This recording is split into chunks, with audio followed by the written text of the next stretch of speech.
भाई आज से हम कंजंक्शन जो अपना टॉपिक है उसको और आगे बढ़ाते हैं। उसकी हमने टाइप सीखी, क्लासेस सीखी, है ना। तो आज हम सीखेंगे सबऑर्डिनेट कंजंक्शन।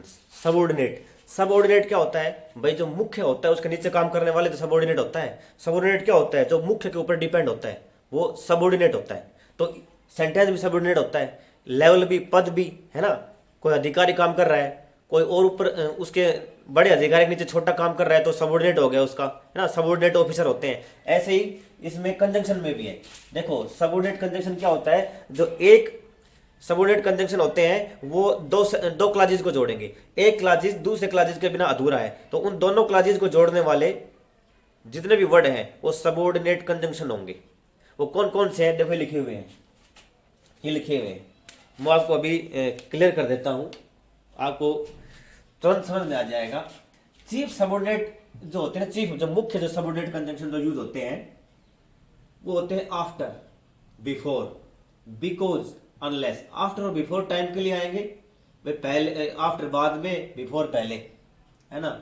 बिकॉज क्योंकि, अनलेस जब तक नहीं, अनलेस नेगेटिव में आता है, मतलब कोई कोई काम जब तक नहीं करोगे, है ना। ये कंडीशन के लिए आता है। इफ कंडीशन के लिए आता है। यदि, एज का रूप, एज कई कई तरह से आता है। एज रीजन के लिए भी आता है, एज रिजल्ट के लिए भी आता है। दैट आता है, दैट लगाता है की। व्हेन आपको पता है कब। दो, दो मीनिंग यद्यपि, दो और ऑल्दो दोनों का मतलब होता है यद्यपि। और वेयर का मतलब पता है आपको, वाइल का मतलब पता है, वाइल का मतलब जबकि। और टिल का मतलब होता है जब तक, टिल और अनटिल, है ना। टिल होता है पॉजिटिव के लिए और अनटिल होता है नेगेटिव के लिए। तो इसका एग्जांपल देखो, after the shower was over, यहां पर एक क्लास है, खत्म हो गया। दूसरा है the sun shone out again. Sun है, सूर्य है, दोबारा उदय हुआ। कब हुआ? After the shower was over.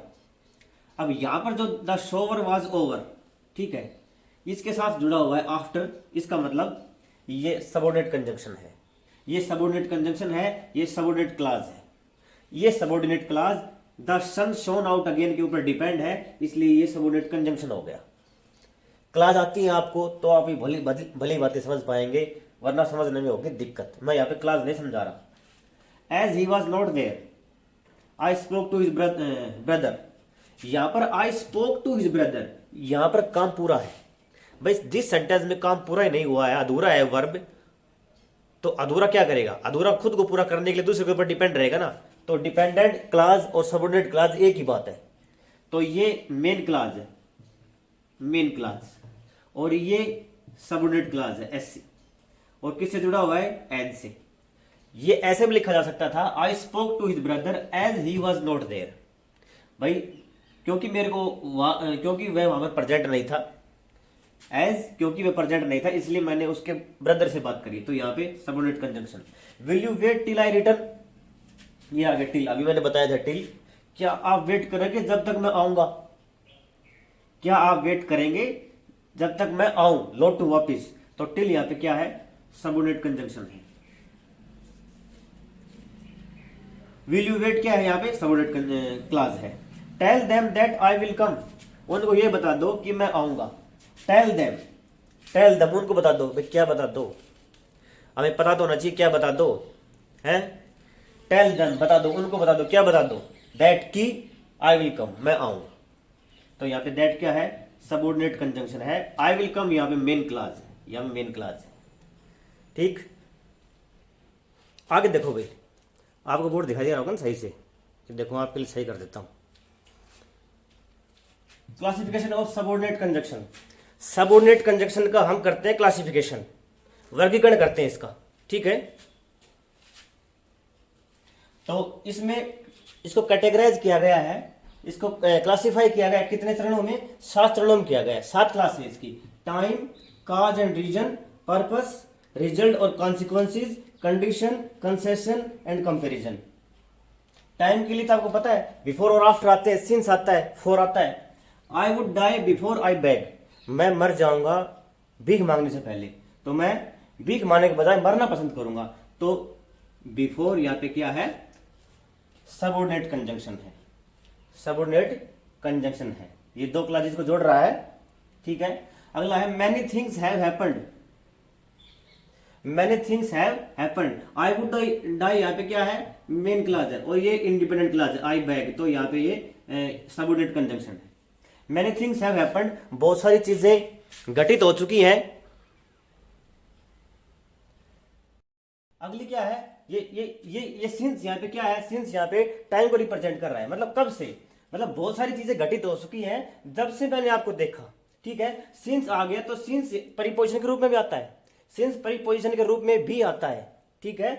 Since के बाद अगर टाइम हो जो आपका प्रेजेंट परफेक्ट कंटिन्यूस में आता है, जो परफेक्ट कंटिन्यूस टेंसेस में आता है, ठीक है। तो यहाँ पे तो क्लासेस को जोड़ रहा है ना, आई सा यू, कब देखा, मैनी थिंग्स हैव हैपेंड, मतलब मैंने तुम्हें देखा, उससे पहले क्या हो चुका था, बहुत सारी चीजें घटित हो चुकी थी, तो सिंस यहाँ पे कनेक्ट कर रहा है ना इन दोनों को, तो ये सबऑर्डिनेट कंजंक्शन है। अगला काज और रीजन, काज मीन कारण, रीजन मीन कारण, किसी चीज को घटित होने का कारण, तो he may enter as he is a friend,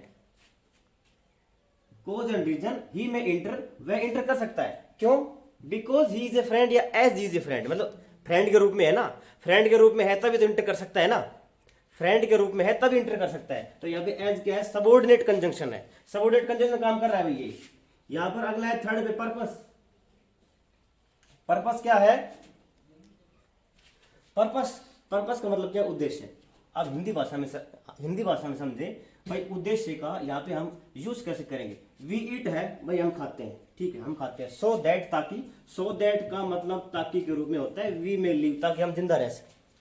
तो जिंदा रहने का जो पर्पस पूरा कर रहा है वो ये कंजंक्शन कर रहा है, ये कंजंक्शन कर रहा है, सो दैट, ताकि, ये हमारा मेन क्लास है, ये सबऑर्डिनेट कंजंक्शन, ये सबऑर्डिनेट क्लास है, ठीक है। तो ये जो वर्ड कनेक्ट कर रहा है ना, ये सबऑर्डिनेट कंजंक्शन कहलाएगा। फोर्थ कैटेगरीज की, रिजल्ट और कॉन्सिक्वेंसेस, रिजल्ट परिणाम होता है, कॉन्सिक्वेंसेस भी परिणाम होता है, कॉन्सिक्वेंसेस रिजल्ट का सिनोनिम है। इन दोनों को आप देख के आप कंफ्यूज मत हो जाना। हम चले एग्जाम्पल के ऊपर, he was so tired that he could not stand, वह इतना थका हुआ था कि वह खड़ा भी नहीं हो उसका, ठीक है, वह अपने पैरों पे खड़ा भी नहीं हो उसका, इतना थका हुआ था। तो ही वॉज सो टायर्ड, इसके बाद दैट है, इसके बाद अलग क्लास है, ही कुड नॉट स्टैंड, भाई कब, हमें इसका आंसर चाहिए ना, कब नहीं खड़ा उसका था, तो यहाँ पे क्या है, वह टायर्ड था, तो यहाँ पे क्या बता रहा है, रिजल्ट बता रहा है, वहां पर टायर्ड होने का रिजल्ट किस में निकला, वो खड़ा नहीं हो पा रहा। ये सबऑर्डिनेट क्लास है, ये मेन क्लास है, ये इसके ऊपर डिपेंड है, और करेक्ट कौन कर रहा है, that, this is the subordinate conjunction. वो आपको समझ में आ रहा होगा। अगली कैटेगरी में चलते, कंडीशन। कंडीशन अवस्था होती है, कंडीशन क्लास पढ़ी होंगी आपने, जीरो कंडीशन होता है, फर्स्ट कंडीशन होता है, सेकंड होता है, थर्ड होता है, ठीक, वो चार कंडीशन होते हैं, उसको हम किससे जोड़ते हैं, इफ से जोड़ते हैं, मेनली हम इफ से जोड़ते हैं, उसमें शुड भी आता है, अनलेस भी आता है, अनटिल भी आता है, टिल भी आता है, लेकिन यहाँ पे कंडीशन बता रहा है इफ। इस एग्जाम्पल में, एग्जाम्पल में वेरी, बहुत सारे एग्जाम्पल हो सकते हैं, लेकिन यहाँ पे मेरा उद्देश्य आपको समझाने का है। राम विल गो, राम जाएगा, इफ, यदि, हरि गोज। अब राम विल गो, ये किसके ऊपर डिपेंड हो गया, अगर हरि जाता है तो हरि नहीं जाता तो राम नहीं जाता, तो इफ यहाँ पे कंडीशन बता रहा है, दिस इज द, ये कैटेगरी कंडीशन की है और सबऑर्डिनेट कंजंक्शन है यहाँ पे। अगला है सिक्स्थ का, concession. I will not see him दो ही कम्स, मैं उसे नहीं मिलूंगा यदि भी वह आ जाए। भाई उसके आने से ना आने से कोई फर्क नहीं पड़ता, इसने अपना माइंड मेकअप कर लिया, मैं उसे नहीं मिलूंगा, दो ही कम्स, यदि भी वह आए। इफ ही कम्स नहीं आएगा, यहाँ पे दो आएगा, दो यहाँ पे कंसेशन बताता है, ठीक है, दो और ऑल दो दोनों एक ही बात है। अगला है कंपैरिजन। कंपैरिजन सबको पता है भाई, डिसिमिलर चीजों के बीच में कंपैरिजन हो सकता है, सिमिलर चीजों के बीच में कंपैरिजन हो सकता है। तो ही इज स्ट्रॉन्गर देन रहीम, अब यहाँ पे जो देन आ रहा है, देन ये कंजंक्शन के रूप में भी आता है, ये कंपैरिजन करने के लिए ही आता है देन। ही इज स्ट्रॉन्गर, वह स्ट्रॉन्गर है, देन रहीम, ठीक है। देन रहीम के बाद मैंने क्या लिखा, ब्रैकेट में इज लिखा, मतलब then Rahim is stronger, stronger और स्ट्रॉन्गर, रहीम और उसके बीच में जो उसकी स्ट्रेंथ है ना, उसका कंपैरिजन किया जा रहा है, किससे, देन से किया जा रहा है। ये यहाँ पे कंपैरिजन दिखा रहा है, तो ये कैटेगरी है, ये सबऑर्डिनेट कंजंक्शन है। होप आपको आज क्लास समझ में आई होगी। अगली क्लास में मैं और इंपॉर्टेंट रूल के साथ मिलूंगा, जो रूल आपको दूसरी किसी क्लास में आज तक किसी ने समझाए नहीं होंगे। कंजंक्शन मोस्ट ऑफ यहाँ पे पूरा हो चुका, 90%, 10% जो बच गया ना, वो मैं आपको ऐसा बताऊंगा कि वो दूसरा नहीं बताएगा। तो नेक्स्ट क्लास में मिलते हैं 1 या 2 दिन बाद। Thank you.